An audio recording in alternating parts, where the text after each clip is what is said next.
हम जो भी फूड खाते हैं, रोटी, दाल, फ्रूट्स, वेजिटेबल्स, क्या ये डायरेक्टली हमारी बॉडी के सेल्स तक पहुंच जाते हैं? बिल्कुल नहीं।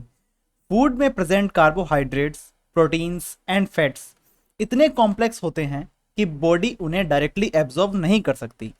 तो फिर फूड बॉडी के अंदर जाकर सिंपल एब्जॉर्बेबल सब्सटेंसेस में कैसे कन्वर्ट होता है? तो आज हम सीखेंगे ह्यूमन डाइजेस्टिव सिस्टम और देखेंगे कि एक बाइट ऑफ फूड का जर्नी माउथ से लेकर एनस तक एग्जैक्टली कैसे होता है। So let's start. Human digestive system mainly दो पार्ट से मिलकर बना होता है। फर्स्ट, एलिमेंट्री कैनाल, यानी एक लॉन्ग मस्कुलर ट्यूब जो माउथ से लेकर एनस तक होती है। और सेकंड जो है वो है डाइजेस्टिव ग्लैंड्स, जो डिफरेंट डाइजेस्टिव जूसेस और एंजाइम्स रिलीज करती है। एलिमेंट्री कैनाल के मेजर पार्ट्स हैं mouth, oesophagus, stomach, small intestine, large intestine and anus. अब फूड का जर्नी को स्टेप बाय स्टेप फॉलो करते हैं। डाइजेशन की जर्नी स्टार्ट होती है माउथ से। यहाँ फूड को टीथ जो हैं वो मैकेनिकली ब्रेक करते हैं। इस प्रोसेस को कहते हैं मैस्टिकेशन, यानी चबाना। लेकिन डाइजेशन सिर्फ मैकेनिकल नहीं है। माउथ में present salivary glands saliva release करते हैं।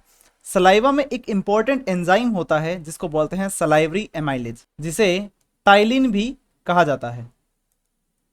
ये एंजाइम स्टार्च को सिंपल सुगर्स में ब्रेक करना स्टार्ट कर देते हैं, जैसे माल्टोज में कन्वर्ट कर देते हैं। इसलिए जब हम ब्रेड या रोटी को कुछ देर चबाते हैं तो उसमें हल्का स्वीट टेस्ट फील हो सकता है। टीथ जो हैं फूड को ग्राइंड करते हैं, टंग जो होती है फूड को मिक्स करती है और सलाइवा के साथ एक सॉफ्ट मास बनाती है, जिसको हम क्या कहते हैं? बोलस कहते हैं। जो खाना हम निगलते हैं उसको हम क्या कहते हैं? बोलस कहते हैं। जिसको तैयार कौन करते हैं? दांत और जीभ। और उसके साथ में मिलती कौन है? सलाइवरी ग्लैंड, जो निकालती हैं सलाइवा। अब टंग जो है इस बोलस को नीचे की तरफ पुश करती है, तो ये फेरिंग्स से होता हुआ हमारी एसोफेगस में पहुंचता है। तो फेरिंग्स के बाद फूड एंटर करता है एसोफेगस में, यानी फूड पाइप में। यहाँ एक इंपॉर्टेंट प्रोसेस होती है जिसको बोलते हैं पेरिस्टालिसिस। पेरिस्टालिसिस क्या होता है? एसोफेगस की मस्कुलर वॉल में रिदमिक कॉन्ट्रैक्शन एंड रिलैक्सेशन होता है, जो फूड को स्टोमक की तरफ पुश करता है। इसलिए अगर आप सीधे खड़े ना होकर भी लेट जाओ तो भी बॉडी की मस्कुलर मूवमेंट्स फूड को स्टोमक की तरफ मूव कर सकती हैं। इसके बाद में बोलस कहाँ पर पहुंचता है? वो पहुंचता है पेट में, यानी स्टोमक में। स्टोमक एक जे शेप्ड ऑर्गन है। यहाँ फूड कुछ टाइम के लिए स्टोर होता है और स्टोमक की मस्कुलर वॉल्स फूड को चूर्ण करती हैं, यानी एक तरीके से मथती है और एक मिक्सचर बना देती है छोटे छोटे पार्टिकल्स का। स्टोमक में गैस्ट्रिक ग्लैंड्स प्रेजेंट होती हैं जो गैस्ट्रिक जूसेस रिलीज करती हैं।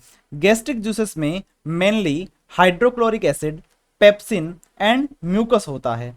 HCl स्टोमक का एसिडिक एनवायरनमेंट मेंटेन करता है। पेप्सिनोजन जो है एक्टिव होकर पेप्सिन बनाता है और पेप्सिन प्रोटीन्स का डाइजेशन करता है। तो पेप्सिन क्या करता है? Digestion of protein. यहाँ एक इंटरेस्टिंग पॉइंट है, HCl खुद प्रोटीन्स को डाइजेस्ट नहीं करता, ये मेनली एसिडिक मीडियम प्रोवाइड करता है और पेप्सिनोजन को पेप्सिन में एक्टिवेट करने में हेल्प करता है। म्यूकस जो होती है स्टोमक की जो इनर लाइनिंग होती है उसको प्रोटेक्ट करने का काम करती है।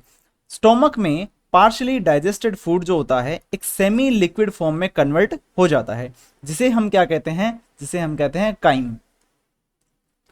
अब काइम एंटर करता है डाइजेस्टिव सिस्टम के सबसे इंपॉर्टेंट पार्ट में, यानी स्मॉल इंटेस्टाइन में। स्मॉल इंटेस्टाइन जो होती है वो हर्बीवोरस और कार्निवोरस दोनों में अलग अलग प्रकार की पाई जाती है। हर्बीवोरस जो होते हैं शाकाहारी जो जीव होते हैं, जो कि घास खाते हैं। घास में जो सेलुलोज होता है उसको बचाने के लिए उनको एक लॉन्गर स्मॉल इंटेस्टाइन की नीड पड़ती है। जबकि जो कार्निवोरस होते हैं, जो मीट खाते हैं, मीट को बचाने के लिए हमें छोटी स्मॉल इंटेस्टाइन की आवश्यकता होती है, ज़्यादा बड़ी की आवश्यकता नहीं होती है। स्मॉल इंटेस्टाइन डाइजेशन और एब्जॉर्प्शन का मेजर सेंटर है। इसके 3 पार्ट्स होते हैं, duodenum, jejunum and ileum. Duodenum में फूड को 3 इंपॉर्टेंट सोर्सेस से सीक्रेशन मिलता है। एक लीवर से बाइल जूस, पेनक्रियाज से pancreatic juice and small intestine का खुद का इंटेस्टाइनल जूस। सबसे पहले बात करते हैं बाइल जूस की। बाइल जो है लीवर में बनता है और गॉल ब्लैडर में स्टोर हो सकता है। जिसको हम बोलते हैं पित्ताशय। बाइल में डाइजेस्टिव एंजाइम्स नहीं होते, लेकिन बाइल फैट्स के डाइजेशन में बहुत इंपॉर्टेंट रोल प्ले करता है।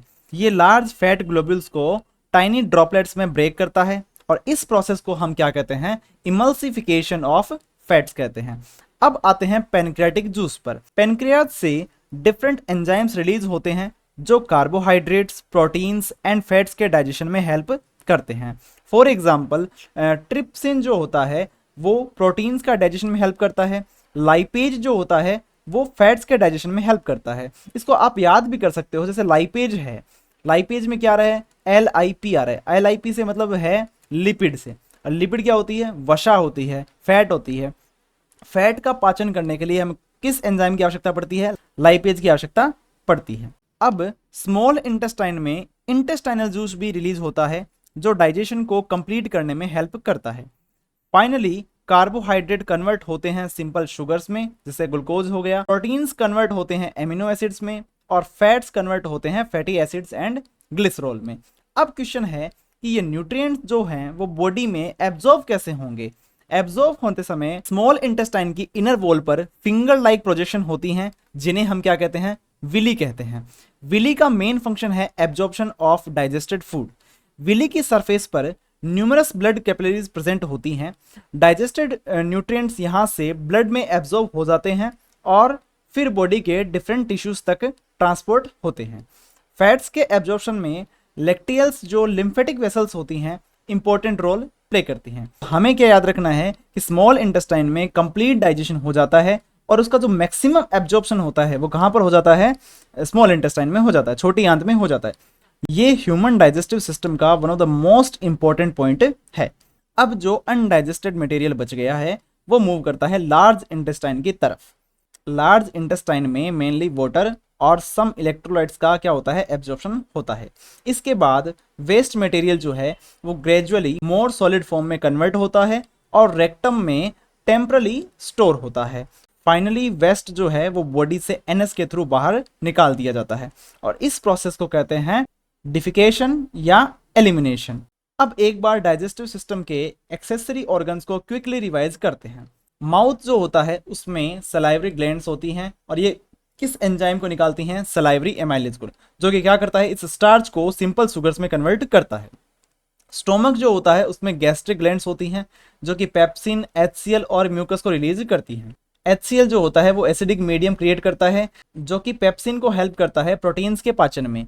लीवर जो होता है वो क्या करता है, वो गॉल ब्लैडर में स्टोर करता है किसको, बाइल जूस को।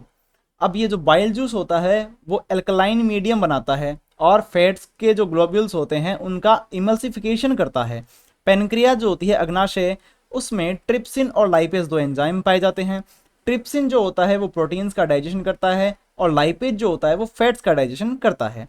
इंटेस्टाइनल जो जूस होता है वो कहाँ से निकलता है, वो स्मॉल इंटेस्टाइन से निकलता है। यहाँ पर सभी का पाचन होता है, जैसे कार्बोहाइड्रेट्स का पाचन हो जाएगा ग्लूकोज में, प्रोटीन का पाचन हो जाता है एमिनो एसिड्स में, और फैट्स का हो जाता है फैटी एसिड्स एंड ग्लिसरॉल में। ये था हमारा ह्यूमन डाइजेस्टिव सिस्टम। अगर वीडियो हेल्पफुल लगा हो तो लाइक जरूर करें और बायोलॉजी के ऐसे ही कॉन्सेप्ट्स को सिंपल लैंग्वेज समझने के लिए श्रीमंत अकेडमी को सब्सक्राइब करना बिल्कुल मत भूलना। धन्यवाद।